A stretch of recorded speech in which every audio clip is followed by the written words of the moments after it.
Yes people, done with your break. आप लोगों का ब्रेक हो गया। ब्रेक के बाद वापस से आपका स्वागत है करके, ठीक है। तो चलिए, ब्रेक से पहले हमने सिलेबस को लेकर इंट्रोडक्शन पढ़ा था कि आपके सिलेबस में क्या क्या है सीए के लिए, सीएमए के लिए। लेकिन एक बात बताऊं, जो लोग, किसी ने क्वेश्चन पूछा सर हम सीए सीएमए दोनों कर रहे हैं, तो आपके लिए एक ही पढ़ना है, ठीक है। आप जितना पढ़ोगे वो सीए के लिए भी एप्लीकेबल है, सीएमए के लिए भी एप्लीकेबल है। एक और चीज समझना, मैं बहुत बार ऐसे सीए बोल देता हूं तो इसका मतलब सीएमए वाले को बुरा नहीं मानना है, क्या हमारे लिए नहीं बोल रहे, अरे तुम भी तो सीए ही हो, cost accountant and chartered accountant, ठीक है। तो जब कॉस्ट अकाउंटेंट बोलूं या चार्टर्ड अकाउंटेंट बोलूं, एक ही बात है। तो सीए जब भी मैं बोलता हूं, वो जो है वो सीए का मतलब कॉस्ट अकाउंटेंट से भी है एंड तुम्हारा चार्टर्ड अकाउंटेंट से भी है। चलिए, अब अपन चलते हैं अपने सब्जेक्ट की तरफ। और सब्जेक्ट की तरफ चलने से पहले मैं आपसे एक चीज पूछना चाहता हूं। मुझे एक बात बताइए, आप लोगों ने पढ़ा होगा कि ये सेक्शन ऐसे लिखते हैं, जैसे सेक्शन 15, उसके पास में 3 लिखा हुआ है, उसके बाद में 5 लिखा हुआ है, उसके बाद में डी लिखा हुआ है। मुझे एक बात बताइए, इसको आप रीड कैसे करोगे? इसको रीड कैसे करेंगे? ये क्या है? मतलब इसको रीड कैसे करेंगे? इसको क्या बोलेंगे? सेक्शन बोलेंगे? इसको क्या बोलेंगे? इसको क्या बोलेंगे? इसको क्या बोलेंगे?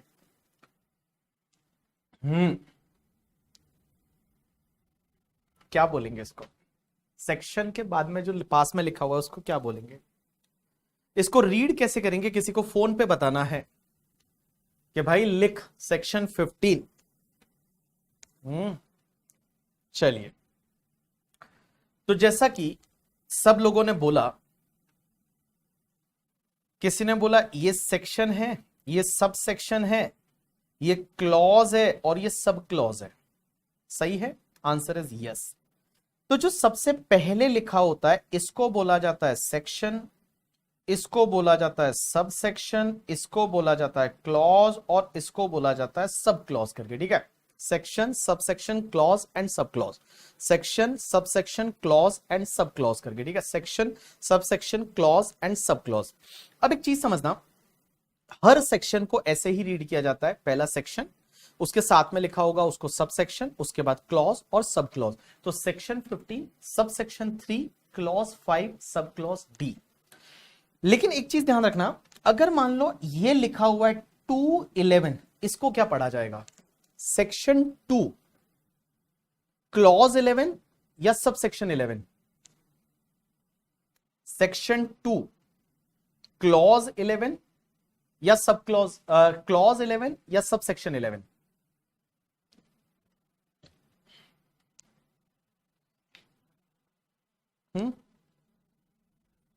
किसी ने बोला, श्रेष्ठा ने, कोई बोल रहा है इसको सब सेक्शन 11 बोला जाएगा, कोई बोल रहा है इसको क्लॉज 11 बोला जाएगा। सेक्शन 2, क्लॉज और sub section. Right answer is, Hrithik बोल रहा है कि सर सेक्शन 2 एक एक्सेप्शन है।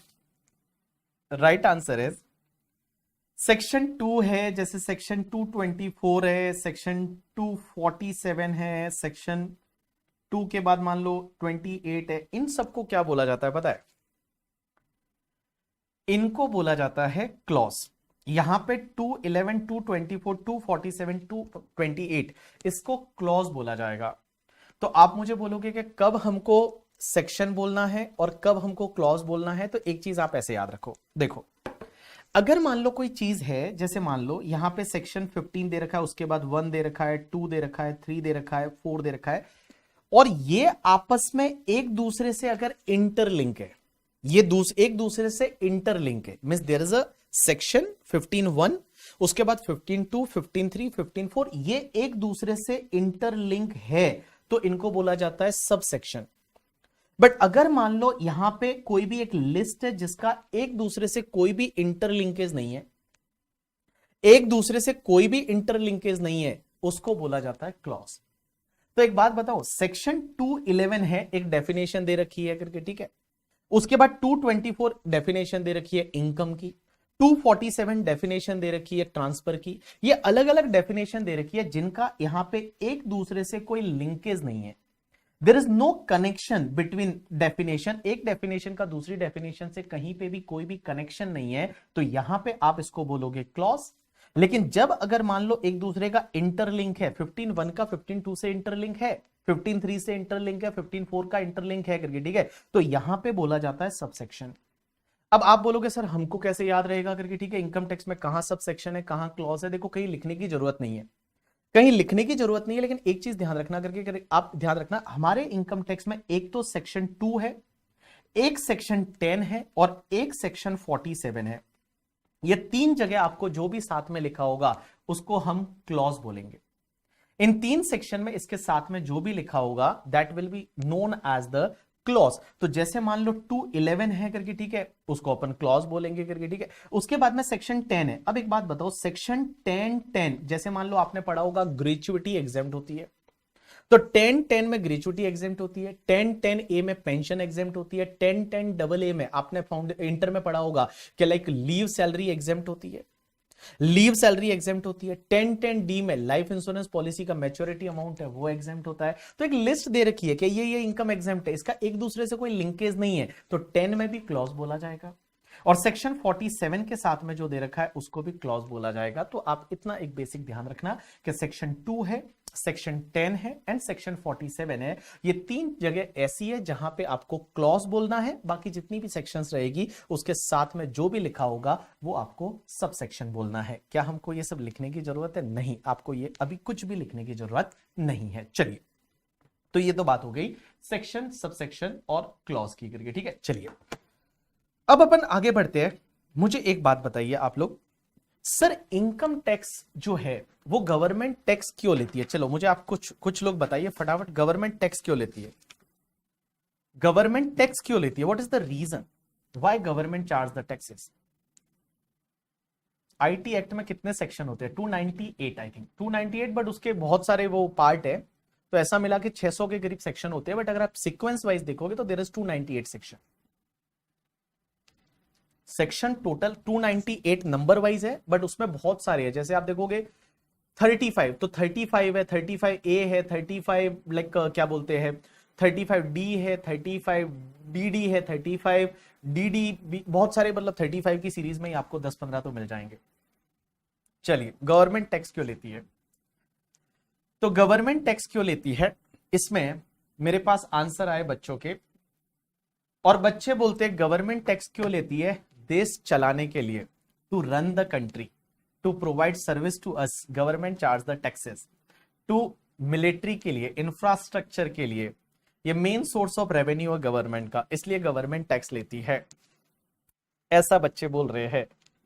तो कि गवर्नमेंट टैक्स है वो इसके लिए लेती है। मैं बताऊं गवर्नमेंट टैक्स क्यों लेती है?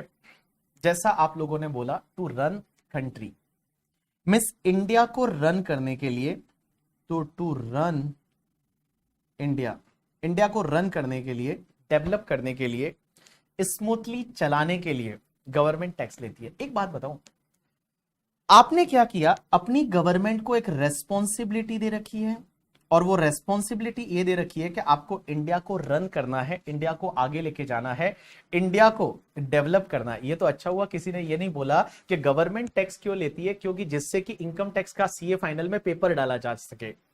अगर टैक्स नहीं लेती तो हमारा पेपर कैसे होगा? तो सीए बनाने के लिए, पेपर डालने के लिए गवर्नमेंट टैक्स ले रही है। इज इट लाइक दैट करके, ठीक है, आंसर इज नो यार, ऐसा कैसे होगा करके, ठीक है।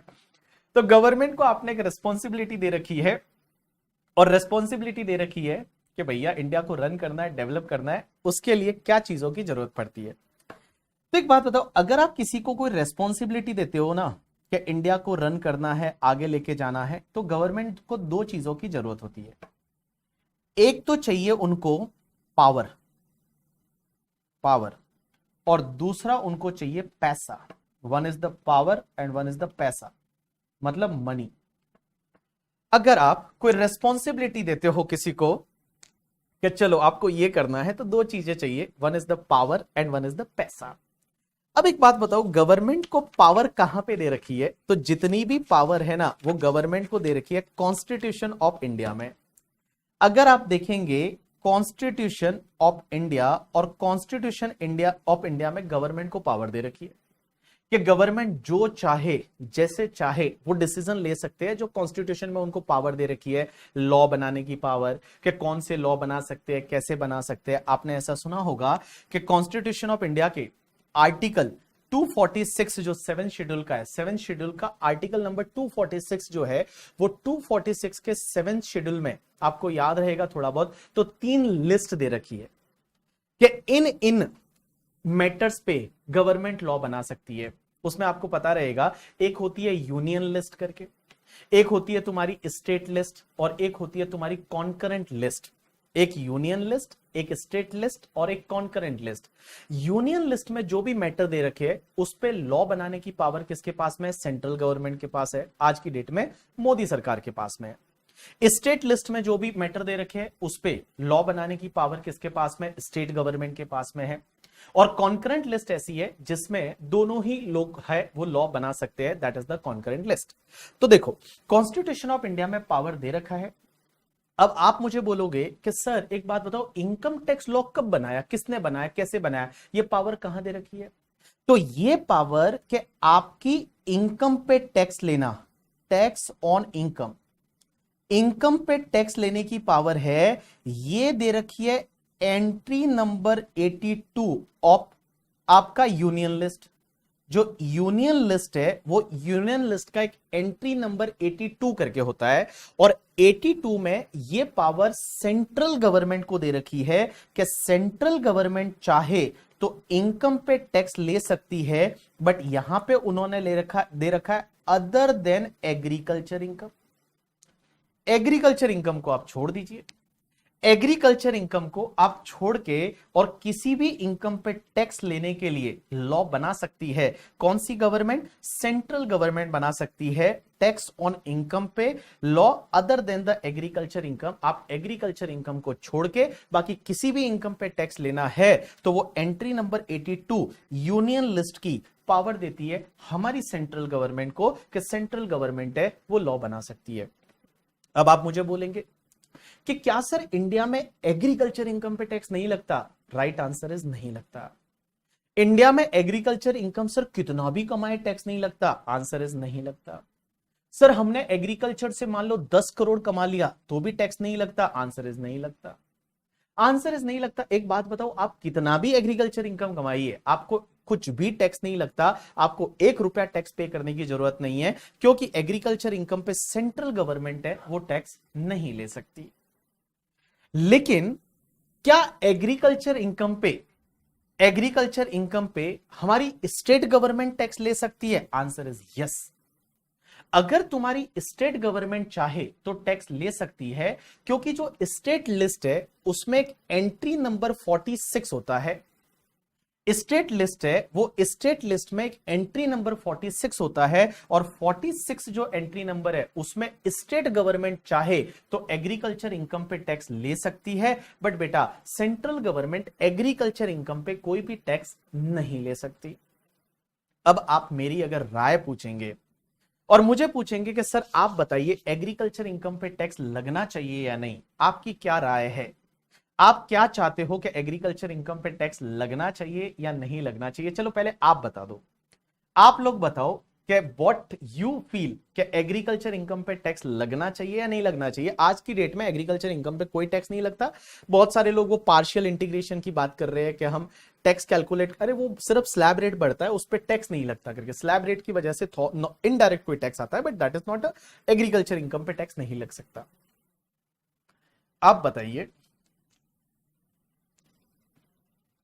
क्या एग्रीकल्चर इनकम पे? Yes yes Shraddha, I am getting everyone message. अब यहाँ पे है ना अप्रोक्स देर आर 700 स्टूडेंट है जो लाइव है, तो मैं आपको यही बोलूंगा कि आप है ना, मतलब आप टेंशन मत लो, आप सिर्फ मैं बोल रहा हूं उसको सुनते जाइए करके, ठीक है? और जो रिलेवेंट मेरे को लगेगा message I will surely reply जब मुझे लगेगा तब। लगना चाहिए या नहीं? खुशी बोल रही है कि इफ कॉर्पोरेट है तो लगना चाहिए। क्या बोलता है, पंजाब वाले यूपी वाले बहुत पैसा चापते हैं सर एग्रीकल्चर के नाम पे।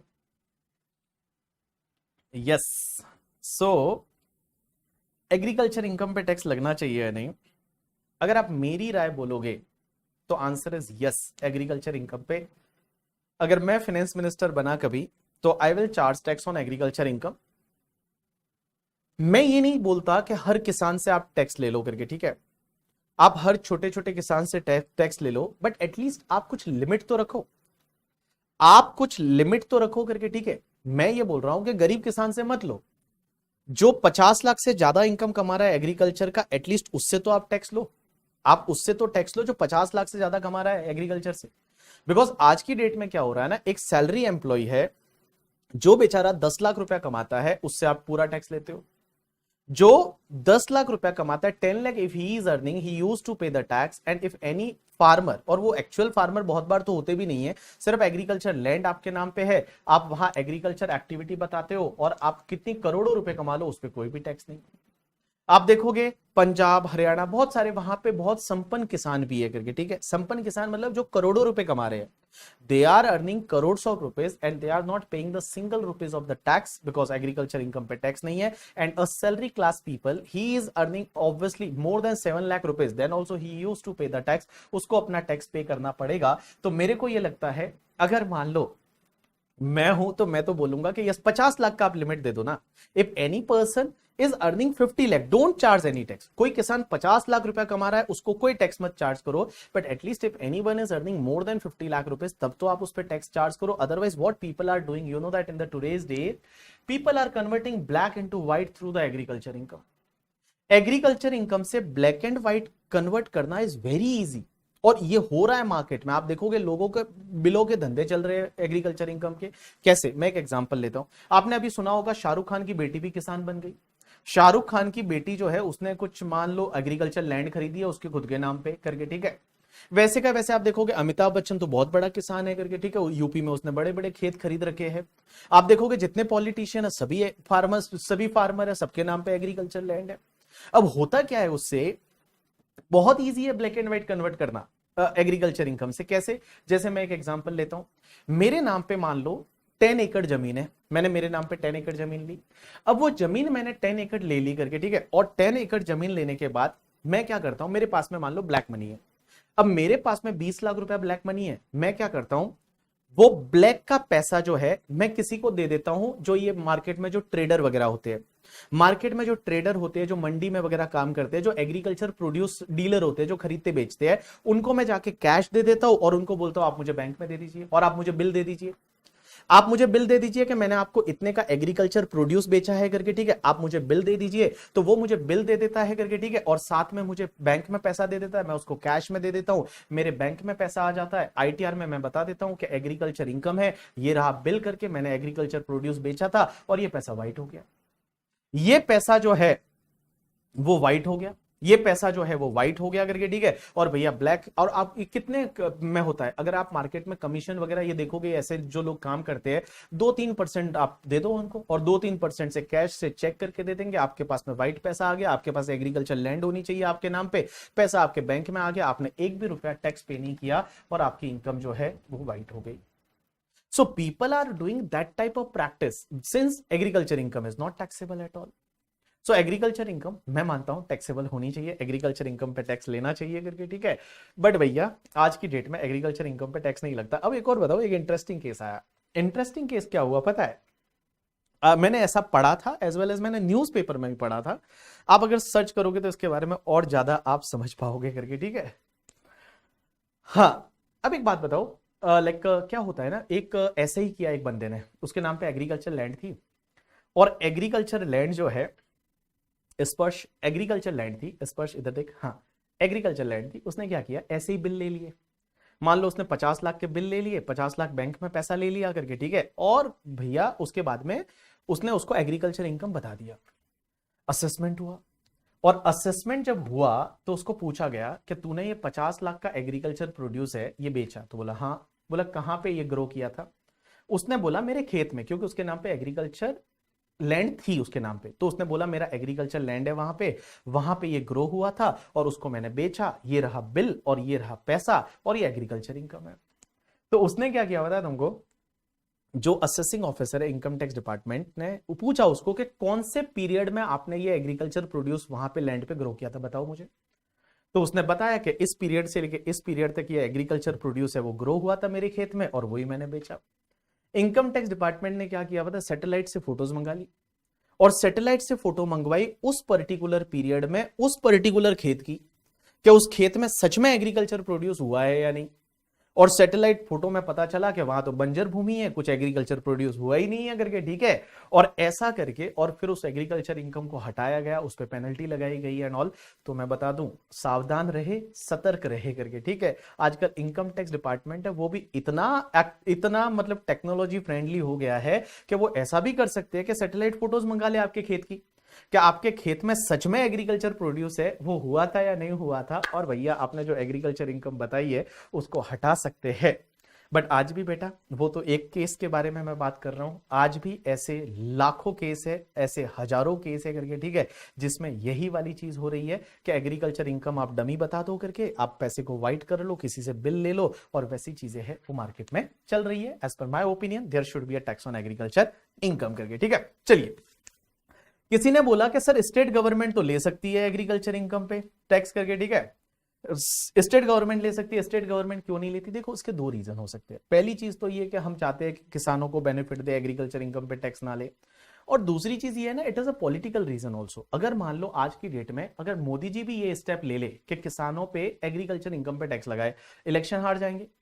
अगर मान लो आज की डेट में अगर गवर्नमेंट जो है वो ऐसा कोई स्टेप ले ले जिसमें ये बोले कि हम एग्रीकल्चर इनकम पे टैक्स लेंगे, तो अगला इलेक्शन हार जाएंगे। So there is a political reason also कि पॉलिटिकल रीजन की वजह से एग्रीकल्चर इनकम पे टैक्स नहीं लेते। और दूसरी चीज आप देखोगे जितने भी पॉलिटिशियन है वो पॉलिटिशियन के सबके जो है वो सबके एग्रीकल्चर लैंड है। जितने पॉलिटिशियन इंडिया में है सब जो है वो अपने आप में किसान है। आजकल तो एक नया धंधा और चालू किया है नर्सरी का, और नर्सरी से ब्लैक एंड व्हाइट कर रहे हैं। नर्सरी के लिए तो आपको कोई बड़ी जगह भी नहीं चाहिए, कोई खेत भी नहीं चाहिए करके, ठीक है, बड़ी जगह भी नहीं चाहिए, खेत भी नहीं चाहिए। आप पौधे उगाओ करके, एक छोटा सा जगह ले लो, पौधे उगाओ, पौधे बेचो और कैश बता दो और कैश बैंक में जमा करा दो, बोलो नर्सरी से इनकम हुई है। आप बोल दो नर्सरी से इनकम है, नर्सरी का इनकम जो है वो नर्सरी का इनकम भी एग्रीकल्चर इनकम है। तो आप अगर प्लांटेशन बेचते हो, नर्सरी से इनकम, पी चिदम्बरम ने नर्सरी से इनकम कमा ली थी, ठीक है। तो पी चिदम्बरम ने जब नर्सरी से इनकम कमा ली तो बाकी तो आप छोड़ ही दो करके, ठीक है। तो वैसा है कि आप नर्सरी चालू कर दो और नर्सरी से इनकम बोलो एग्रीकल्चर इनकम है, पूरा ही एग्जाम्प्ट हो जाएगा, उस पर कोई भी टैक्स नहीं लगेगा। चलो इसमें और अपन आगे नहीं बात करेंगे डिस्कशन में। चलिए अब अपन बात कर रहे थे कि इंडिया में टैक्स क्यों लगता है। तो इंडिया में टैक्स लगता है दो रीजन की वजह से, सॉरी, इंडिया में टैक्स क्यों लगता है, क्योंकि आपको कंट्री को रन करना है, आपको कंट्री को डेवलप करना है, और रन करने के लिए, डेवलप करने के लिए दो चीजों की जरूरत चाहिए, एक तो चाहिए पावर और दूसरा चाहिए पैसा। अब अपन आ गए पैसे पे। अब एक बात बताओ, अपनी गवर्नमेंट है वो पैसा कहां से जुटाएगी, पैसा कहां से लाएगी। तो अपनी गवर्नमेंट है वो पैसा कहां से लाती है, पैसा कहां से लाएगी। तो एक बात समझते हैं, पैसा कहां से लाएंगे। पैसे चाहिए, बिकॉज कंट्री को रन करने के लिए, डेवलप करने के लिए पैसे चाहिए। अब पैसे चाहिए तो उसके लिए अपन एक एग्जांपल लेते हैं, और एक एग्जांपल लेते हैं जैसे एक बंदा है जिसका नाम है पुनीत करके। तो हमारे बैच में एक बच्चा है जिसका नाम है पुनीत। तो चलो पुनीत का अपन फोटो भी बना देते हैं। एक चीज तो मैं बता दूं कि अगर मान लो इस बैच में जो भी मैं एग्जाम्पल लूंगा वो एग्जाम्पल का किसी के वास्तविक जीवन से कोई लेना देना नहीं है, ये इमेजिनरी घटनाओं पे आधारित है। अगर किसी के वास्तविक जीवन से लेना देना है तो वो एक मात्र कोइंसिडेंस हो सकता है, उससे ज्यादा कोई नहीं हो सकता। तो ऐसे सीरियसली ना लेकर के, ठीक है। ये पुनीत है, पुनीत की आर्टिकलशिप चल रही है, पुनीत सुपरस्टार, पुनीत की आर्टिकलशिप चल रही है, अच्छी फॉर्म में पुनीत आर्टिकल कर रहा है। अब एक बात समझना, हुआ क्या कि पुनीत की गर्लफ्रेंड है और पुनीत की जो महिला मित्र है, गर्लफ्रेंड को अपन महिला मित्र बोलेंगे करके, ठीक है। पुनीत की गर्लफ्रेंड है और गर्लफ्रेंड का नाम क्या है वो अपन बाद में देखेंगे। ये गर्लफ्रेंड है, महिला मित्र है करके, ठीक है। और महिला मित्र का अगले महीने बर्थडे है, अगले महीने पुनीत की महिला मित्र का बर्थडे है। मुझे एक बात बताइए, पुनीत की महिला मित्र का अगले महीने बर्थडे है। तो बर्थडे होता है तो क्या होता है ना, आजकल आपको पता रहेगा एक नया कॉन्सेप्ट चल रहा है सरप्राइज देने का। किसी का बर्थडे होता है तो लोग सरप्राइज देते हैं। सुबह मतलब लाइक 7 बजे एक अलग सरप्राइज, फिर 2 घंटे के बाद अलग सरप्राइज, फिर 4 घंटे के बाद अलग सरप्राइज। आजकल तो मैं आपको बताऊं ना क्या क्या झमेले चल रहे हैं, आपको पता ही रहेगा करके, ठीक है। तो महिला मित्र है, महिला मित्र का बर्थडे है और बर्थडे के लिए इन्होंने सोचा कि इनकी रिलेशनशिप जो है उसको डेवलप करना है। तो डेवलप करना है रिलेशनशिप को, इनकी रिलेशनशिप को रन करना है, तो उसके लिए क्या चीज की जरूरत रहेगी। तो इसने सोचा कि मैं, मेरी गर्लफ्रेंड का, महिला मित्र का बर्थडे है, तो बर्थडे को अपन बहुत ही अच्छे से सेलिब्रेट करें। बहुत अच्छे से पुनीत बर्थडे को सेलिब्रेट करना चाहता है, सरप्राइज देना चाहता है, उस दिन सरप्राइज पे सरप्राइज देना चाहता है। तो जब सरप्राइज पे सरप्राइज देना चाहता है तो आप ही बताइए पुनीत क्या करेगा। पुनीत सोचेगा हमारी रिलेशन को कैसे डेवलप करे। तो इसने सबसे पहले सीए का बच्चा है, इसने बजट बनाया कि भाई कितना खर्चा होने वाला है उस दिन। तो इसने बजट कैसे बनाया कि सबसे पहले तो इसने सोचा कि चलिए उसके लिए केक लाएंगे, केक का 1000 रहेगा। फिर मूवी देखने और जाएंगे तो मूवी का 1000, और उसके लिए एक वॉच भी गिफ्ट करनी है, उसका और 3000। तो ऐसा मिला के उसने देखा कि उसके पास टोटल 5000 रुपीज है, उतना खर्चा होने वाला है। 5000 रुपीज है, ये उसने बजट बनाया कि 5000 रुपीज है वो खर्च होने वाला है। अब मुझे ये बताइए, ये 5000 रुपीज, ये कौन बोल रहा है ओए हो जाएंगे करके, ठीक है, मैं थप्पड़ मार दूंगा, इतना अश्लील बंदा कौन है करके, ठीक है। ओए जाएंगे नहीं जाएंगे वो पुनीत डिसाइड करेगा। अब मुझे एक बात बताओ, ये 5000 रुपीज का बजट है, अब ये 5000 पुनीत कहां से लाएगा, कहां से फंड करेगा। बर्थडे जो है वो अगले महीने है, तो 5000 कहां से आएगा। तो पुनीत ने सोचा कि ये 5000 कहां से आएगा। तो 5000 के लिए सबसे पहले पुनीत को पता है कि अगले महीने उसका स्टाइपेंड आने वाला है, आर्टिकलशिप कर रहा है। तो आर्टिकलशिप कर रहा है तो उसमें स्टाइपेंड आने वाला है, स्टाइपेंड उसका मान लो 2500 है। तो 2500, तो ये आर्टिकलशिप कर रहा है, तो आर्टिकलशिप में से उसका खुद का कुछ बिजनेस है, प्रोफेशन है, उससे आ जाएगा। अब मुझे एक बात बताइए, बाकी वाला 2500 और चाहिए। अब ये 2500 है वो और चाहिए, वो कहां से लाएगा। तो सबसे पहले 2500 कहां से लाएगा बाकी वाला, तो ये अपने पेरेंट्स से मांगेगा, अपने पेरेंट्स के पास में जाएगा और अपने पेरेंट्स में के पास जाके अपनी मम्मी पापा से जाके बोलेगा कि मम्मी मम्मी, पापा पापा, मेरे किसी फ्रेंड का बर्थडे है, उसको कुछ गिफ्ट देना है। और ऐसा वहां पे महिला मित्र नहीं बोलेगा, उसको गिफ्ट देना है, थोड़ा पैसा दे दो ना करके, ठीक है। अब एक बात बताओ, अपनी मम्मी से पैसा मांगना नहीं पड़ता, मम्मी से आप बोलना बंद कर दो, कुछ खाना खाना बंद कर दो। मम्मी जब भी बोले कि भाई खाना खा लो बेटा, नहीं मुझे भूख नहीं है, 2-3 दिन बोल दो ऐसा भूख नहीं है, तो मम्मी को समझ में आ जाएगा कि आपको चाहिए क्या। तो मम्मी को पता चला कि आपको पैसे चाहिए। अब यार मम्मी को आप ऐसा नहीं बोल सकते मुझे 2500 चाहिए, मम्मी को कहीं हार्ट अटैक ना आ जाए, ठीक है। अपनी मम्मियां जो होती है उनको हार्ट अटैक आ सकता है अगर आप 2500 मांग लो तो मम्मी को आपने बोला कि मुझे 1500 रुपए चाहिए, तो 1500 रुपए आपको मम्मी से मिल गए, पेरेंट्स से मिल गए। और उसके बाद में अगर मान लो यहां पे रिलेशनशिप को डेवलप करना है तो 1000 रुपीज और चाहिए, और वो कहां से लेगा, अपने फ्रेंड से लेगा। अपने फ्रेंड्स को फोन करेगा और फ्रेंड को बोलेगा, पुनीत का कोई फ्रेंड है राकेश, और राकेश को बोलेगा कि राकेश राकेश यार तेरी भाभी का बर्थडे है और हम चाहते हैं कि वो बर्थडे को सेलिब्रेट करे, तो हमको 1000 रुपया है वो उधार दे दो। तो फ्रेंड से 1000 रुपया ले लेगा। अब मुझे एक बात बताइए, आपकी गवर्नमेंट है वो भी ऐसा ही करती है।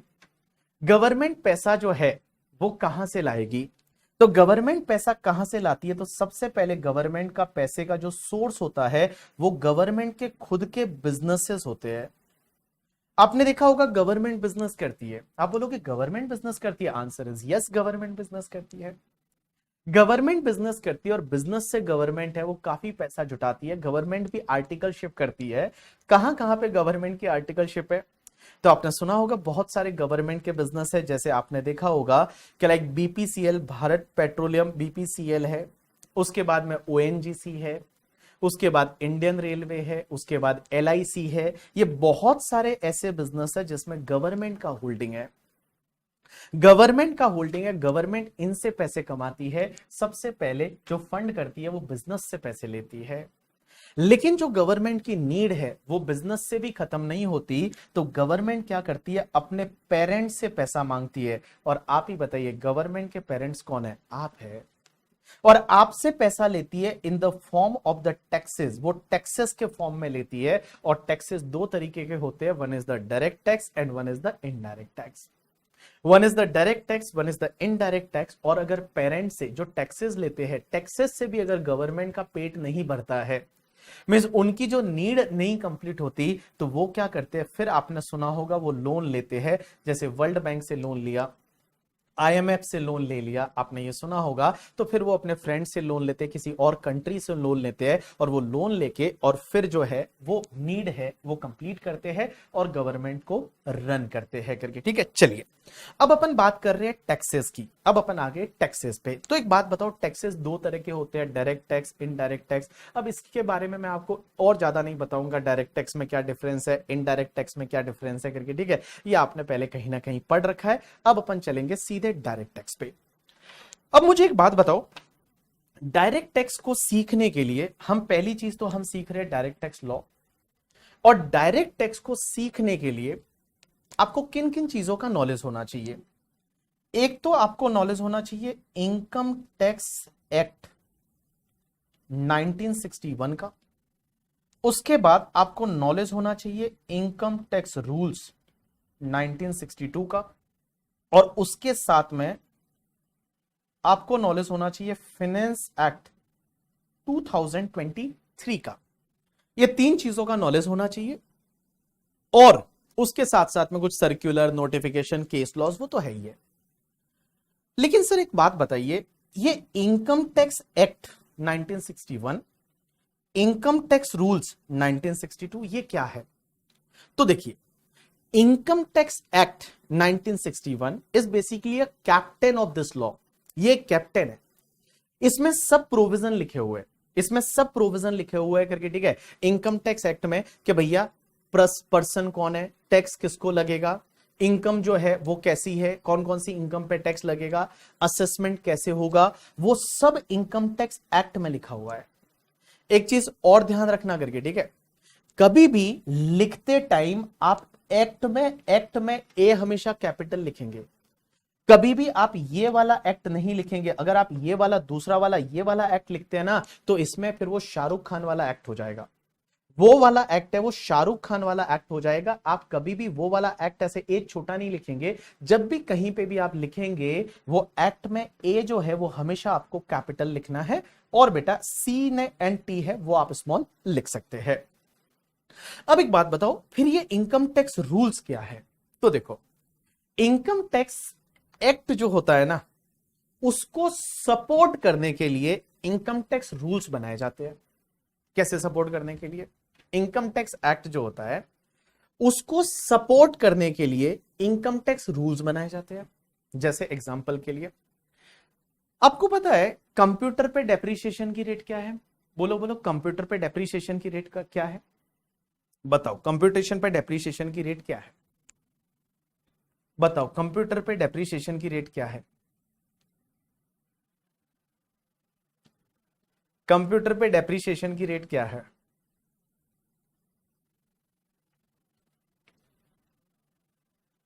कंप्यूटेशन पे डेप्रीशिएशन की रेट क्या है? कौन बताएगा?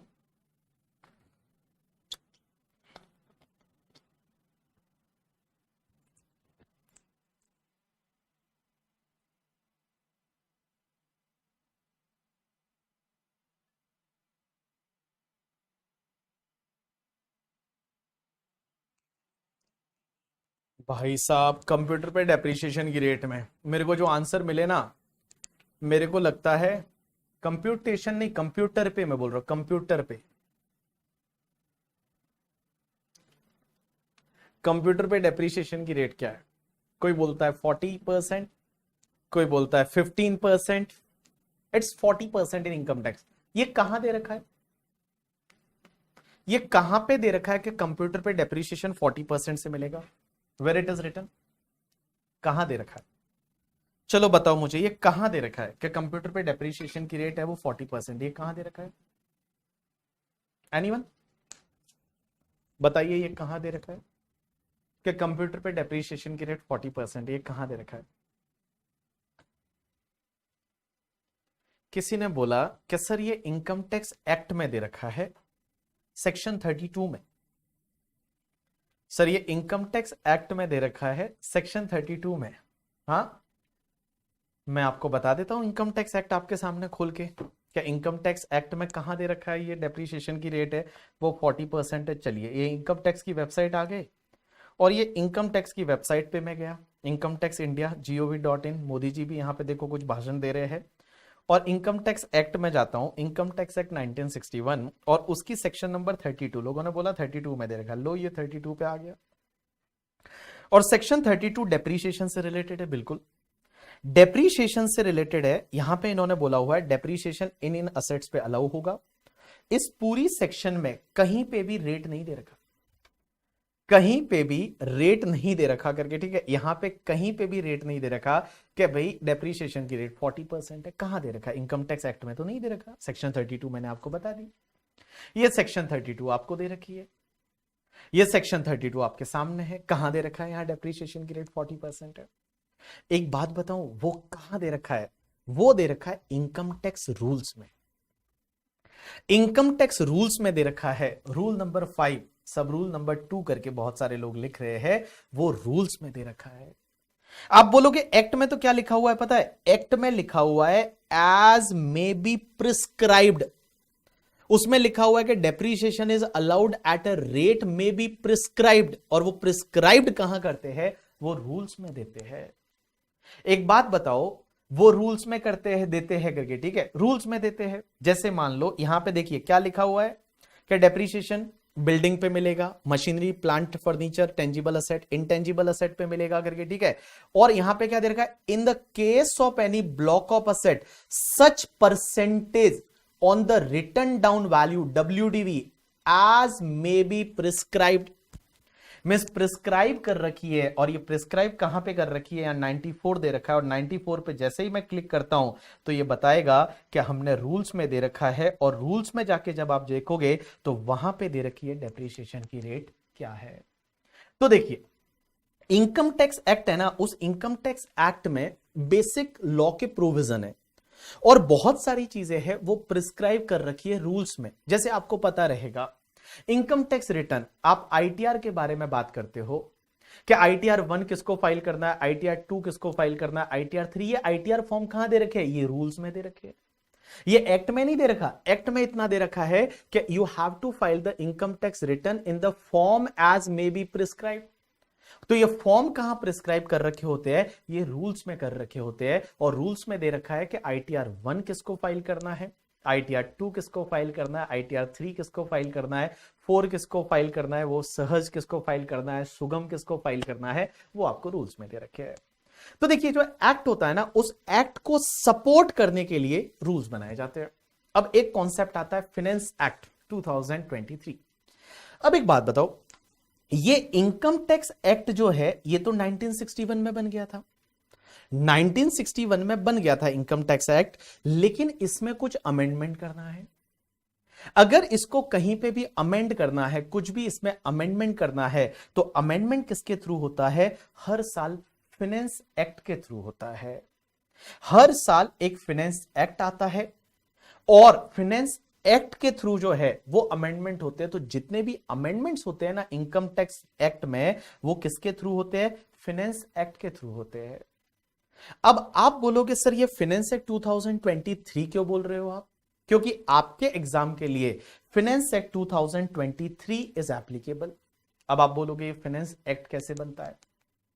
तो फाइनेंस एक्ट कैसे बनता है, तो इतना आपको याद रहेगा कि हर साल क्या होता है कि जो फाइनेंस मिनिस्टर होते हैं, और our present finance minister Nirmala Sitharaman ji, इन्होंने क्या किया था? एक बजट प्रेजेंट करते हैं, और जो बजट प्रेजेंट करते हैं ना, उस बजट का एक पार्ट होता है जिसको बोला जाता है फाइनेंस बिल करके। उसको पहले बोला जाता है फाइनेंस बिल। तो फाइनेंस बिल 2023 है, वो finance bill 2023 was presented by Nirmala Sitharaman ji on the 1st Feb 2023। 1st Feb 2023 को निर्मला सीतारमण जी ने एक बजट प्रेजेंट किया, और उस बजट का एक पार्ट होता है that is the finance bill 2023। ये प्रेजेंट किया जाता है पार्लियामेंट में। उसको तब तक बिल बोला जाएगा, एक्ट नहीं बोलते, तब तक उसको बिल बोला जाएगा। और ये तुम्हारा फाइनेंस बिल 2023 है, ये 1 Feb 2023 को निर्मला सीतारमण जी ने पार्लियामेंट में प्रेजेंट किया। अब एक बात समझना, जैसे ही प्रेजेंट करते हैं उसके बाद में उस पर डिस्कशन होता है। अगर आपका कोई व्यू है आप भी उस पर उनको रिकमेंड कर सकते हैं कि हमारा ये व्यू है, फाइनेंस बिल में शायद ये चीज सही नहीं है, ये चीज अलग होनी चाहिए, ये चीज सही होनी चाहिए, इसकी ड्राफ्टिंग में इशू है, जो भी है। तो और उसके बाद में उस पार्लियामेंट में एक सेशन होता है, उस सेशन में उस पर डिस्कशन होता है। मिस बीजेपी वाले अपना कुछ रुख रखते हैं, कांग्रेस वाले रखते हैं, अल्टीमेटली तो ऑपोजिशन वाली पार्टियां है वो बोलती है कि भाई ये बजट बहुत ही खराब है करके, ठीक है, ये फाइनेंस बिल में ये गड़बड़ है, ऐसा है वैसा है। और जो गवर्नमेंट में पार्टी होती है वो बोलती है कि ये तो बेस्ट है करके, ठीक है, इंडिया के मतलब वो क्या बोलते हैं, इंडिया जब अंग्रेजों से फ्री हुआ उसके बाद का बेस्ट जो फाइनेंस बिल है वो यही वाला है।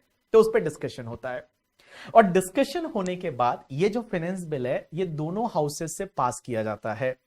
Lok Sabha and Rajya Sabha, lower house and upper house, वो दोनों से क्या होता है, पास हो जाता है। और जब पास होने के बाद में इस फाइनेंस बिल पे प्रेसिडेंट का साइन होता है। उसमें जो चेंजेस करने हैं वो चेंजेस करने के बाद दोनों हाउसेस से पास कराया जाता है, उसके बाद प्रेसिडेंट का साइन होता है। और जिस दिन उस पे प्रेसिडेंट का साइन हो जाता है उसको बोला जाता है फाइनेंस एक्ट 2023। तो फाइनेंस बिल 2023 जो है वो फाइनेंस बिल 2023 जिस दिन प्रेसिडेंट ने उस पर साइन कर लिया, और जिस दिन प्रेसिडेंट ने उस पर साइन कर लिया फिर वो तुम्हारा बन जाता है, that is the finance act 2023। और ये फाइनेंस एक्ट 2023 है। आप बोलोगे कि सर ये फाइनेंस बिल 2023 था, ये फाइनेंस एक्ट 2023 बना और ये कौन सी डेट को बना? तो मैं बताऊं, ये फाइनेंस एक्ट 2023 बना ये 31 मार्च 2023 को। इस डेट को ये जो डेट है इस डेट को उन्होंने उस पर साइन कर लिया। तो प्रेसिडेंट ने साइन किया 31 मार्च 2023 को, तो उस दिन से ये फाइनेंस एक्ट 2023 बन गया। पहले था फाइनेंस बिल 2023, उसके बाद में डिस्कशन वगैरह हुआ, उसके बाद में साइन कर लिया, और साइन कर लिया तो वो तुम्हारा फाइनेंस एक्ट 2023 बोला जाएगा। 31 मार्च 2023 को प्रेसिडेंट ने इस पे साइन कर लिया। अब एक बात समझना, सर ये जो अमेंडमेंट जितने भी होते हैं, ये जो अमेंडमेंट होते हैं, जो इस वाले एक्ट में अमेंडमेंट हुए, वो अमेंडमेंट किसके लिए एप्लीकेबल है, मींस कौन से ईयर से एप्लीकेबल होते हैं? देखो, अगर लॉ में कोई स्पेसिफिक डेट दे रखी है कि भाई ये अमेंडमेंट रेट्रोस्पेक्टिव है, 2 साल पहले से है, या फिर 3 साल मतलब पहले से है, 4 साल पहले से है, अगर मान लो कुछ भी ऐसा रेट्रोस्पेक्टिव डेट दे रखी है तो उस डेट से एप्लीकेबल होगा। अगर मान लो डेट डिफाइन की हुई है प्रोविजन में ही कि this amendment is applicable from so and so date, कि ये जो है वो इस डेट से एप्लीकेबल होगा, अगर लिखा हुआ है तो वो उस डेट से एप्लीकेबल होगा। बट अगर कुछ भी नहीं लिखा हुआ करके, ठीक है, तो ये समझने का कि ये जितने भी अमेंडमेंट्स है ये फाइनेंस एक्ट 2023 के, ये अमेंडमेंट 1 अप्रैल 2023 से जो फाइनेंशियल ईयर चालू होता है उस पर एप्लीकेबल है। इसका मतलब यह हुआ कि तुम्हारा जो फाइनेंशियल ईयर 23-24 रहेगा उस पे ये एप्लीकेबल है। और इसको मैं ऐसा बोल सकता हूं, फाइनेंशियल ईयर को प्रीवियस ईयर 23-24 है उस पे ये एप्लीकेबल है, या फिर मैं ऐसा बोल सकता हूं असेसमेंट ईयर 24-25 के लिए ये एप्लीकेबल है। तो प्रीवियस ईयर जो है वो प्रीवियस ईयर मतलब जिस ईयर में आप इनकम कमाते हो, तो जितने भी अमेंडमेंट्स हुए होंगे ये फाइनेंस एक्ट 2023 से, that is applicable for previous year 23-24, और I can say that assessment year 24-25। तो previous year 23-24 and assessment year 24-25 इसके लिए ये एप्लीकेबल होता है। एक बात बताओ, जब भी आप कोई भी सेक्शन देखोगे ना तो वहां पे कभी भी प्रीवियस ईयर का जिक्र नहीं होता, वहां कहीं भी प्रीवियस ईयर का जिक्र नहीं होता, वहां हमेशा असेसमेंट ईयर का जिक्र होता है। तो जब भी मैं आपको पढ़ाऊंगा और पढ़ाते टाइम मैंने आपको यह बोल दिया कि this amendment is applicable from 1 अप्रैल 2024, इसका मतलब ये असेसमेंट ईयर की बात कर रहा हूं, असेसमेंट ईयर 24-25, इसका मतलब प्रीवियस ईयर 23-24। और 23-24 में जो भी आप इनकम अर्न करोगे उस पे ये अमेंडमेंट एप्लीकेबल है। तो मैं बोलते टाइम मैंने बहुत बुक में तो बहुत क्लियरली लिखा है कि this is applicable from which assessment year. तो हमेशा हम लॉ में जब बात करेंगे तो असेसमेंट ईयर वाइज बात करेंगे कि ये असेसमेंट ईयर 24-25 से एप्लीकेबल, क्योंकि आप रिटर्न तो असेसमेंट ईयर में भरोगे। आप प्रीवियस ईयर में इनकम को कमा लेते हो और उस पे जो टैक्स भरना है, आपको अपना रिटर्न भरना है, वो आपको असेसमेंट ईयर में भरना है। तो जितने भी अमेंडमेंट होते हैं नॉर्मली हम लिखते टाइम उसको बोलते हैं assessment year wise, that is assessment year 24-25 से। तो जो भी तुम्हारा ये बजट आया था, फिर उसका फाइनेंस एक्ट बन गया और वो फाइनेंस एक्ट 2023 है, that is applicable from the 1 अप्रैल 2024। इसका मतलब असेसमेंट ईयर 24-25, या आप ऐसा बोल सकते हो प्रीवियस ईयर 23-24। अब आप बोलोगे ये प्रीवियस ईयर असेसमेंट ईयर क्या होता है? तो देखो, मैं आपको बोलूं, प्रीवियस ईयर बेसिकली वो वाला ईयर होता है जिस ईयर में आप इनकम कमाते हो। जिस ईयर में आप इनकम कमाते हो उस ईयर को बोला जाता है previous year.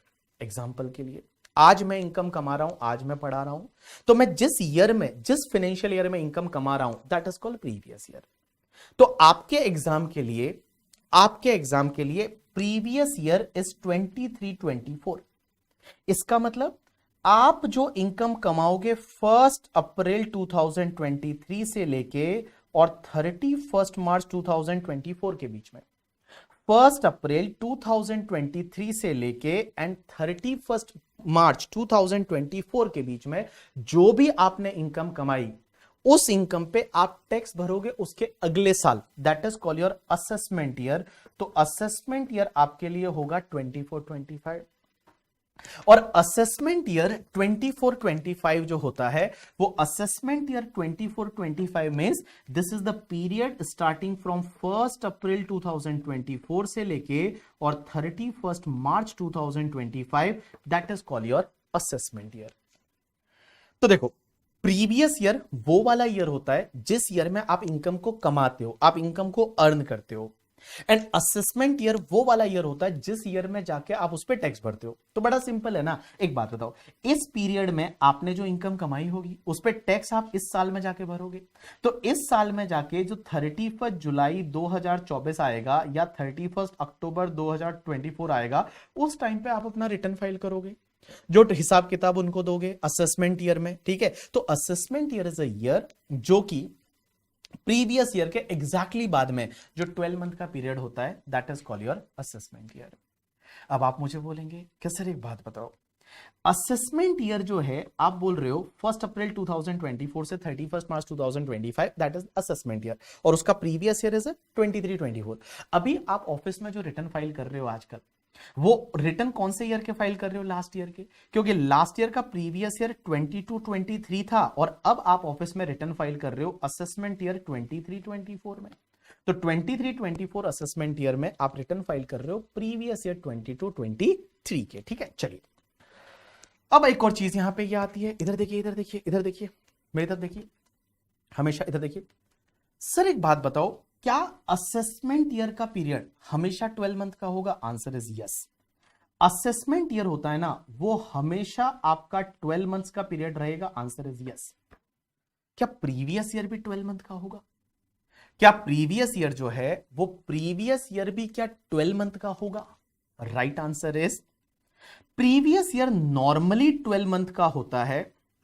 Normally previous year भी 12 मंथ का होता है, लेकिन एक चीज ध्यान रखना, एक एक्सेप्शन ऐसा है कि अगर मान लो आपने इनकम कमाना चालू किया है, वो उसी ईयर में किया है, मींस आपका जो इनकम का सोर्स है वो 1 अप्रैल से नहीं है, बाद में आया है, तो उस ईयर का जो प्रीवियस ईयर रहेगा वो स्टार्ट तब से होगा जब वो इनकम का सोर्स एग्जिस्टेंस में आया, वहां से। जब इनकम का सोर्स एग्जिस्टेंस में आया वहां से वो है, वो आपका प्रीवियस ईयर स्टार्ट होगा। लेकिन कंप्लीट कब तक होगा पता है? कंप्लीट होगा वो आपका 31 मार्च को ही होगा। ये लोग जो इनकॉर्पोरेशन कंपनी वाले बोल रहे खजूर लोगों के, वो सब कंपनीज एक्ट के लिए होता है, इनकम टैक्स एक्ट के लिए नहीं होता। ये लोग बोलते हैं 15 महीने, अरे वो कंपनीज एक्ट की फाइलिंग के लिए है, इनकम टैक्स के लिए वैसा कुछ नहीं है करके। ठीक है, वो एनुअल फाइलिंग कंपनीज के लिए, यहां पे नहीं है। मैंने क्या बोला, मेरी तरफ देखिए, प्रीवियस ईयर जो है वो नॉर्मली 12 मंथ का होता है करके। ठीक है, लेकिन एक चीज समझना, अगर आपकी कोई इनकम का सोर्स इसी साल में नया इनकम का सोर्स आया है, तो उस पर्टिकुलर केस में प्रीवियस ईयर है वो 12 मंथ से कम का भी हो सकता है। जैसे मैं एक एग्जांपल लेता हूं, previous year 23-24 normally it start from the 1 April 2023, normally 1 अप्रैल से स्टार्ट होगा। लेकिन मान लो मैं कुछ भी काम नहीं करता था, मैंने मेरा बिजनेस चालू किया 10 दिसंबर 2023 को, 10 दिसंबर 2023 को, तो मेरा प्रीवियस ईयर स्टार्ट होगा 10 दिसंबर 2023 से, लेकिन कंप्लीट होगा 31 मार्च 2024 तक, कंप्लीट होगा 31 मार्च 2024। तो इसका मतलब यह हुआ कि भाई असेसमेंट ईयर है ना, वो ऑलवेज 12 मंथ का पीरियड है। Assessment year is always 12 month का period, but previous year 12 month से कम हो सकता है। प्रीवियस ईयर 12 मंथ से कम हो सकता है अगर आप नया कोई बिजनेस चालू करते हो या नया कोई इनकम का एग्जिस्टेंस आ जाता है। पहले आप कमाते ही नहीं थे और आप सीए बन गए, और सीए बनने के बाद आपने कमाना चालू हुआ, तो उस पर्टिकुलर केस में आपका प्रीवियस ईयर वहां से स्टार्ट होगा जब आपका वो नया सोर्स है वो एग्जिस्टेंस में आया, वहां से स्टार्ट होगा। जब आपका नया सोर्स एग्जिस्टेंस में आया, वहां से आपका प्रीवियस ईयर है वो स्टार्ट होगा और कंप्लीट होगा ऑब्वियसली 31 मार्च को है वो आपका ईयर है वो कंप्लीट होगा। मैक्सिमम 12 मंथ का प्रीवियस ईयर हो सकता है, 15 महीने का नहीं होता। वो 15 मंथ जो लोग बोल रहे हैं, वो 15 मंथ बाबू जो लोग बोल रहे हैं यहाँ पे, वो कंपनीज एक्ट में कंपनीज के फाइलिंग से रिलेटेड है, इनकम टैक्स के फाइलिंग से रिलेटेड नहीं है करके, ठीक है। इनकम टैक्स के फाइलिंग से रिलेटेड नहीं है, वो कंपनीज एक्ट के फाइलिंग से रिलेटेड 15 मंथ है। इनकम टैक्स में ऐसा कोई भी 15 मंथ का कॉन्सेप्ट है वो आपका नहीं है करके, ठीक है। चलिए अब अपन एक काम करते हैं, चलते हैं एक बार आपकी बुक पे। अगर आपके पास बुक नहीं है आज, कोई दिक्कत नहीं, मैं आज आपको ऐसा कुछ भी नहीं पढ़ाऊंगा जहां पे बुक की जरूरत है। तो अगर आपके पास बुक नहीं है तो कोई बात नहीं, चलिए आ जाइए सब लोग टॉपिक नंबर 1 पे।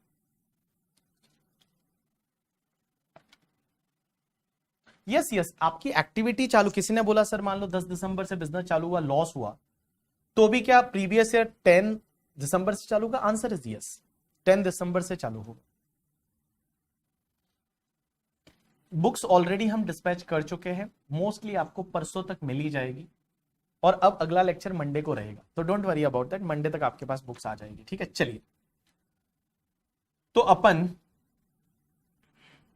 ऋतिक कोई बोल रहा है sir company calendar year follow करती है, तो भी आपका previous year and assessment year जो है वो आपका हमेशा फाइनेंशियल ईयर ही रहेगा। Financial year is a previous year और असेसमेंट ईयर। चलिए तो देखिए, मैंने आपको बेसिक टॉपिक दे रखा है कॉम्पैक्ट में सबसे पहले, और यहां पे क्या दे रखा है, entry number 82 of the union list, that is the list number 1 of the 7th schedule to the article 246 of the constitution of India।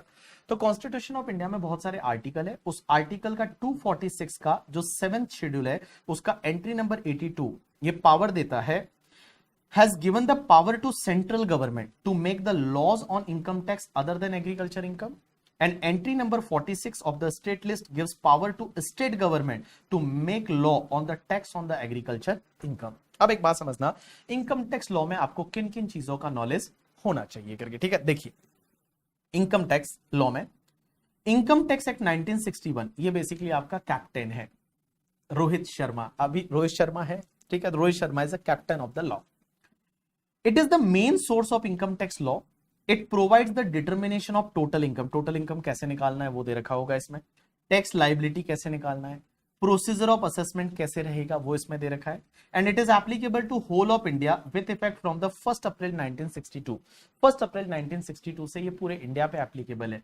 क्या सर ये जम्मू कश्मीर पे भी एप्लीकेबल है? आंसर इज यस, ये जम्मू कश्मीर पे भी एप्लीकेबल है। तो जम्मू कश्मीर में अगर आप इनकम कमाओ या किसी और पार्ट ऑफ इंडिया में अगर आप इनकम कमाओ, सब जगह इनकम टैक्स एक्ट एप्लीकेबल है, आपको टैक्स तो पे करना रहेगा। दूसरा, इनकम टैक्स रूल क्या होता है? तो income tax rule, income tax act empower central board of direct tax, CBDT को ये एम्पावर करते हैं। अब आप बोलोगे सीबीडीटी क्या होता है? मैं आगे जाके आपको जब मैं इनकम टैक्स अथॉरिटी पढ़ाऊंगा ना, वहां पे मैं आप सीबीडीटी के बारे में आपको सिखाने वाला हूं। To make the rule, CBDT के पास पावर है, ये रूल्स बनाते हैं। ऑल फॉर्म, जितने भी फॉर्म्स है, प्रोसीजर है, डेप्रीशिएशन रेट्स है, principle of valuation of perquisite है, ये सब रूल्स में प्रोवाइड कर रखे हैं। उसके बाद annual finance act, every year finance act आता है। Every year, the finance minister present a finance bill in the parliament which contains various amendment proposed to be made in the direct tax and indirect tax law। तो normally direct tax और indirect tax के, जैसे custom के amendment है, GST के amendment है, ये custom है, जीएसटी है, वो सबके जो अमेंडमेंट है वो अमेंडमेंट फाइनेंस एक्ट के थ्रू आते हैं। Finance bill 2023 presented by Nirmala Sitharaman ji on the 1st Feb 2023, and as soon as bill passed by both the houses of the parliament and thereafter received the assent of the president, it becomes the finance act। वो उस दिन से finance act बन जाता है। Finance bill 2023 became the finance act 2023 on 31st March 2023 after received the assent of the president। अब एक बात समझना, एक कॉन्सेप्ट आता है सर्कुलर एंड नोटिफिकेशन। अब आप बोलोगे ये सर्कुलर एंड नोटिफिकेशन क्या होते हैं बाय द सीबीडीटी? एक होता है सर्कुलर और एक होता है नोटिफिकेशन। सर फाइनेंस एक्ट में अमेंडमेंट कौन कौन से एक्ट से रिलेटेड हो सकते हैं? बहुत सारे एक्ट से रिलेटेड होते हैं। अगर आप फाइनेंस एक्ट देखोगे, कोई मुझे बताइए सर्कुलर और नोटिफिकेशन क्या होता है, मुझे बताइए। कभी भी आप फाइनेंस एक्ट देखोगे तो फाइनेंस एक्ट में, फाइनेंस बिल जैसे मैं आपको बता रहा हूं 2023 वाला, उसमें दे रखा कौन कौन से एक्ट में चेंजेस है। तो जैसे सबसे पहले इनकम टैक्स में ये चेंजेस है करके, ठीक है। इनकम टैक्स एक्ट के बाद में उनको दूसरे एक्ट में चेंज, जैसे इनडायरेक्ट टैक्सेस में कस्टम में ये चेंज है, कस्टम टैरिफ में ये चेंज है, उसके बाद सेंट्रल जीएसटी वाला जो है उसमें ये चेंज है करके, ठीक है। मिसलेनियस में कोई दूसरे वाले एक्ट है उसमें जो चेंजेस करना है वो ये यहां से करते हैं। चलिए मुझे बताइए कि सर सर्कुलर और नोटिफिकेशन में क्या फर्क है? Circular and notification.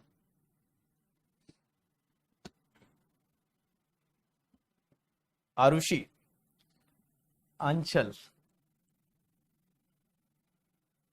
Ayushi, Ayushi वाले बहुत सारे ए वाले नाम है ना।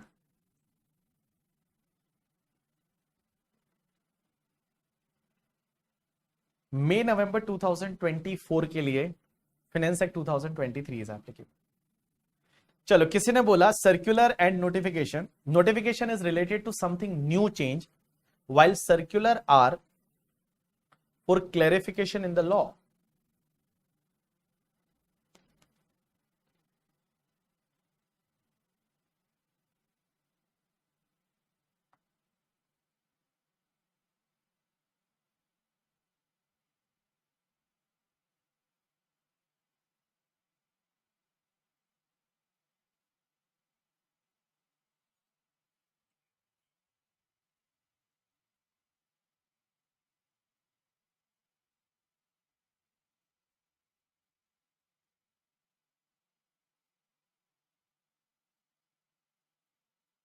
सर्कुलर एंड नोटिफिकेशन, एक बोलता है मैंडेटरी, एक बोलता है नॉन मैंडेटरी।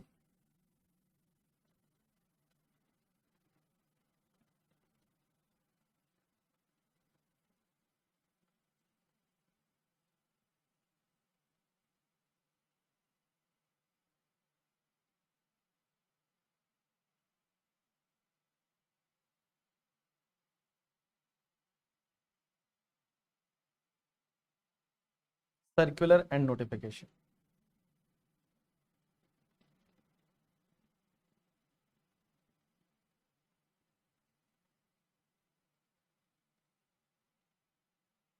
चलिए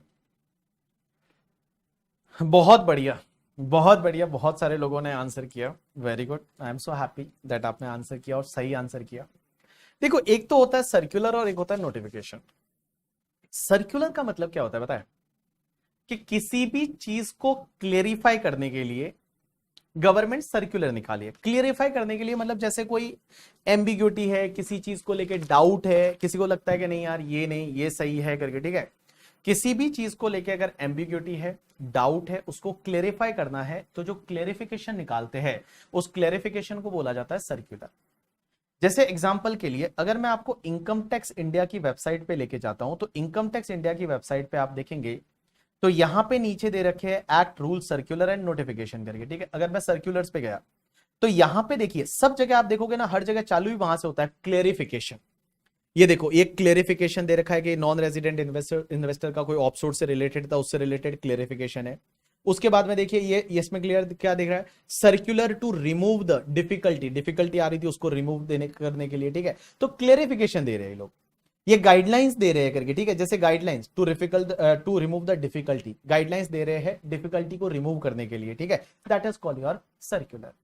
तो सर्कुलर क्या होता है ना, बेसिकली सर्क्यूलर क्या होता है कि लाइक कोई भी चीज को क्लेरिफिकेशन, बिकॉज लोगों को उसमें एम्बिग्यूटी हो सकती है, लोगों को डाउट हो सकता है, तो उसको क्लियर करने के लिए वो लोग सर्क्यूलर इशू करते हैं, दैट इज कॉल्ड सर्क्यूलर। एक होते हैं नोटिफिकेशन।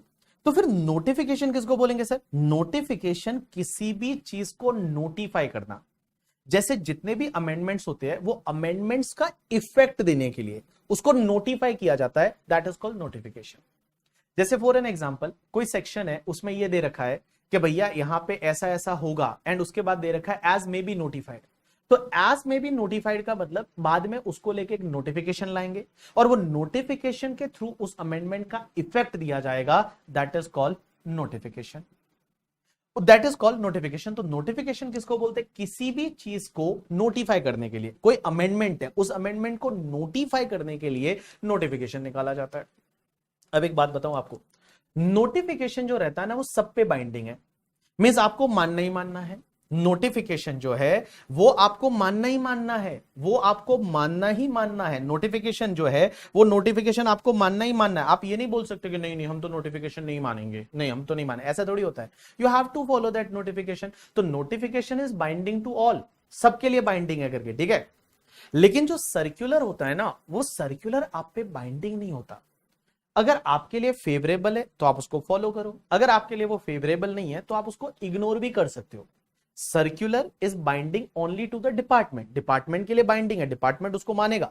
लेकिन आप चाहो तो मानो, नहीं चाहो तो कोई बात नहीं, चाहो तो मानो नहीं चाहो तो कोई बात नहीं, सर्क्यूलर। बट अगर नोटिफिकेशन आया तो आपको मानना ही पड़ेगा।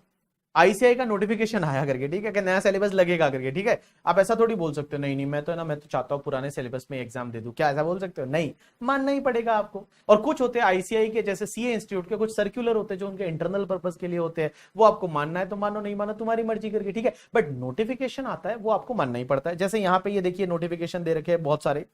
ये नोटिफिकेशन, जैसे पहला नोटिफिकेशन दे रखा है किसी जैसे Yamuna expressway industrial development authority है, उनको गवर्नमेंट का कंपनी है, उनको नोटिफाई किया जाता है कि इनकी इनकम पे टैक्स नहीं लगेगा। मान लो इन्होंने यहां नोटिफाई किया 1046 में, एक सेक्शन होती है 1046 में, कि ये Yamuna expressway industrial development authority, ये जो है इनका पैन नंबर ये है, इनको इसमें नोटिफाई किया जाता है इस सेक्शन में इनको टैक्स नहीं लगेगा, तो इनको टैक्स नहीं लगेगा करके, ठीक है। That is called notification. तो दैट इज कॉल्ड नोटिफिकेशन करके, ठीक है। तो किसी भी चीज को नोटिफाई करने के लिए वो लोग क्या निकालते हैं? नोटिफिकेशन निकालते हैं। लेकिन सर्क्यूलर इज बेसिकली क्लेरिफिकेशन, कुछ एक्सप्रेस करने की, कुछ एक्सप्लेनेशन देने के लिए, कुछ गाइड करने के लिए, that is called your circular करके, ठीक है। अब एक बात बताओ, सर्क्यूलर आप फॉलो करो ना करो वो तुम्हारी मर्जी है। चलो एक एग्जांपल लेता हूं सर्क्यूलर का, आप अपने आप को कनेक्ट कर पाओगे ऑफिस से। मुझे एक बात बताइए, आपके ऑफिस में जैसे प्रोफेशनल फीस का बिल बनाया आपके बॉस ने, और आपके बॉस ने ये डाला है कि प्रोफेशनल फीस है वो 1 लाख है, और मान लो उस पे जीएसटी है वो 18,000 है, तो आपका टोटल बिल है वो 1,18,000 है। मुझे एक बात बताओ, आगे वाला बंदा 194J में जो टीडीएस काटेगा, वो टीडीएस कौन से अमाउंट पे 10% की रेट से काटा जाएगा? 1,18,000 पे या सिर्फ 1 लाख पे? मुझे बताइए। जो टीडीएस काटा जाएगा, प्रोफेशनल फीस का बिल इज 1 लाख, उस पे जीएसटी है 18,000, टोटल बिल 1,18,000 का। आगे वाला बंदा उस पे टीडीएस काटेगा, टीडीएस जो है वो किस पे काटा जाएगा? सिर्फ 1 लाख पे या पूरे 1,18,000 पे?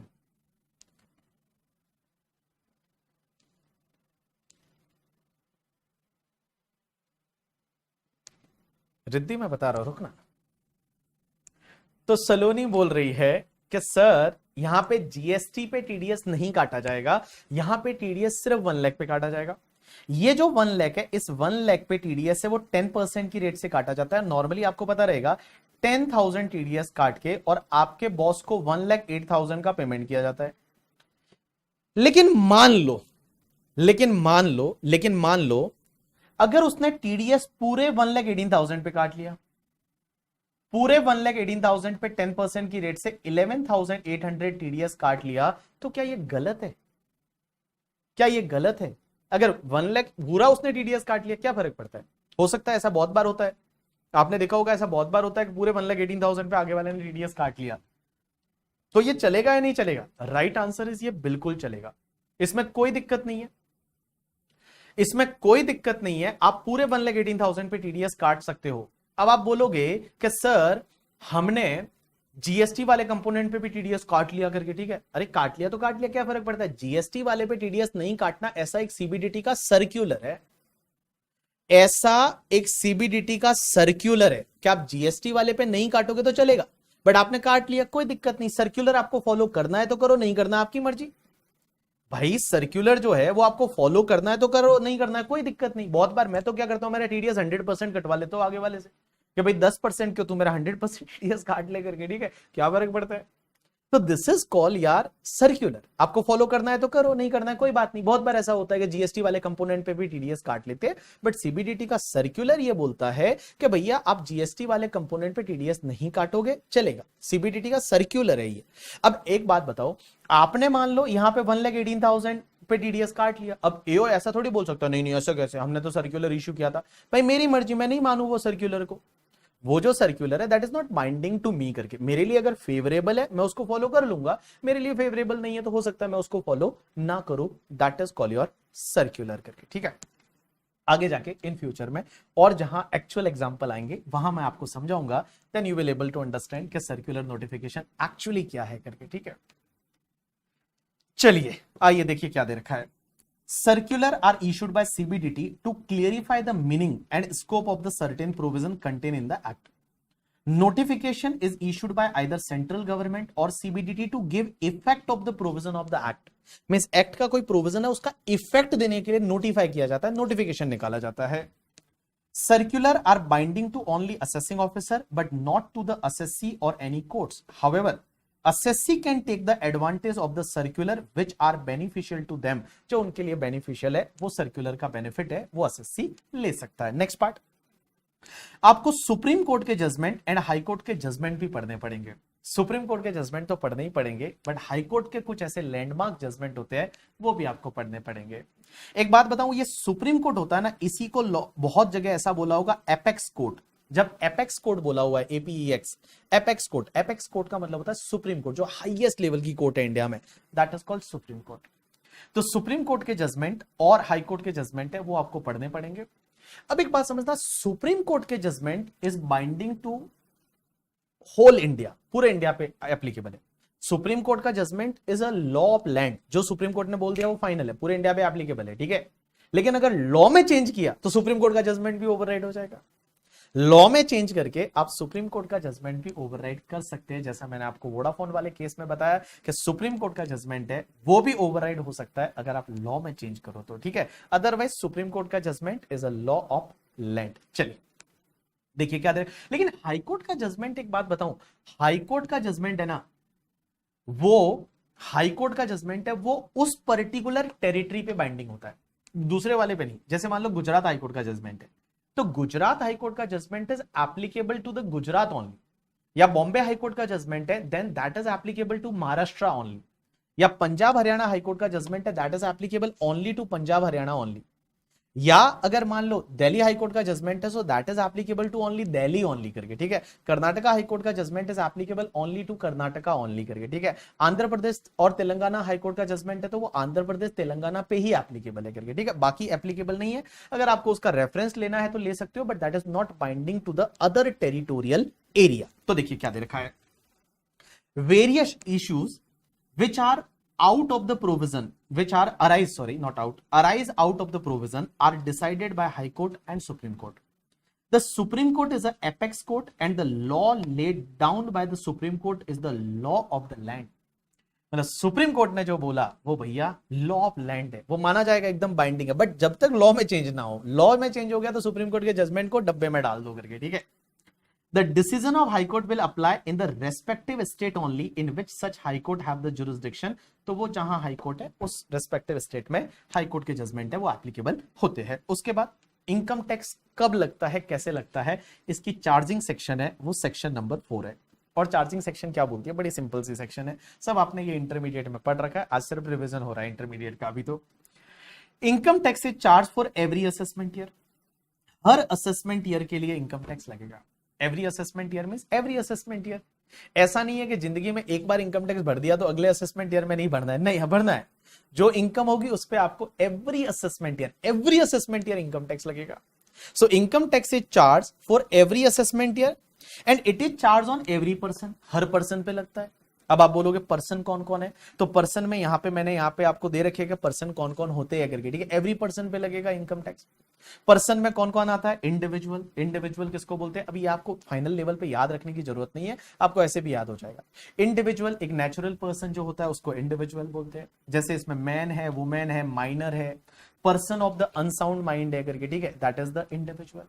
उसके बाद हिंदू अनडिवाइडेड फैमिली, तो हिंदू अनडिवाइडेड फैमिली को अभी तक पर्सन माना है, लेकिन मैं बताऊं कुछ दिन बाद मैं आपको बताऊंगा आगे जाके, शायद 2024 के बाद में अगर बीजेपी पावर में आ गई तो देयर में भी पॉसिबिलिटी कि यहां पे आपको इनकम टैक्स लॉ नया देखने को मिले, और जिसको डायरेक्ट टैक्स कोड बोलते थे करके, ठीक है।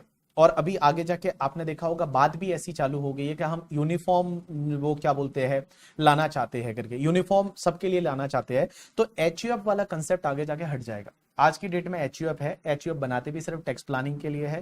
कितना टैक्स प्लानिंग होता है वो अपन आगे जाके कहीं ना कहीं डिस्कस करेंगे, बट मैं बता दूं हिंदू अनडिवाइडेड फैमिली का कॉन्सेप्ट है वो इन फ्यूचर जाके वो नलीफाई हो जाएगा। इसको पर्सन की डेफिनेशन से आगे जाके मोस्टली इसको हटा दिया जाएगा। अगर 2024 में बीजेपी की रिपीट होती है तो शायद इनकम टैक्स भी नया आएगा, उसकी जगह वो एक कोड करके लाने पर वाले हैं जिसको बोला जाता है that is the income tax code करके, जिसको बोल रहे हैं डायरेक्ट टैक्स कोड।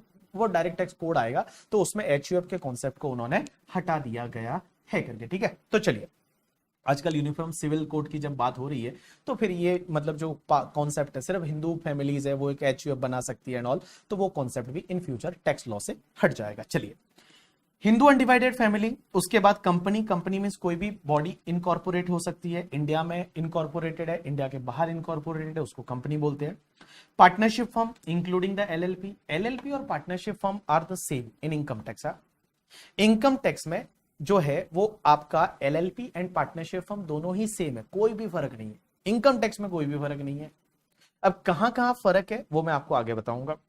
उसके बाद एओपीबीवाई आपने सुना होगा, association of person and body of individual. ये association of person body of individual क्या होता है, जैसे जॉइंट वेंचर्स है या फिर अनरजिस्टर्ड ट्रस्ट है, कोई ट्रस्ट रजिस्टर्ड नहीं है, उसको अपन क्या बोलते हैं, लाइक एओपीबीवाई बोलते हैं। या आपने सुना होगा कोऑपरेटिव सोसाइटी, कोऑपरेटिव सोसाइटी भी एओपीबीवाई में आती है। उसके बाद local authority, local authority means जो म्युनिसिपलिटी है, ग्राम पंचायत है, that is local authority. And last artificial juridical person, artificial juridical person means जो यहां ऊपर कहीं पे भी कवर नहीं होते, जो यहां पे कवर नहीं होते वो तुम्हारे आर्टिफिशियल जुरिडिकल पर्सन में आ जाएंगे, जैसे देवी देवता है या फिर बार काउंसिल है या फिर यूनिवर्सिटीज है, कॉलेजेस है, वो तुम्हारे आर्टिफिशियल जुरिडिकल पर्सन में आएंगे करके, ठीक है। ये तुम्हारे आर्टिफिशियल जुरिडिकल पर्सन में आएंगे। तो अपन पढ़ रहे थे चार्जिंग सेक्शन।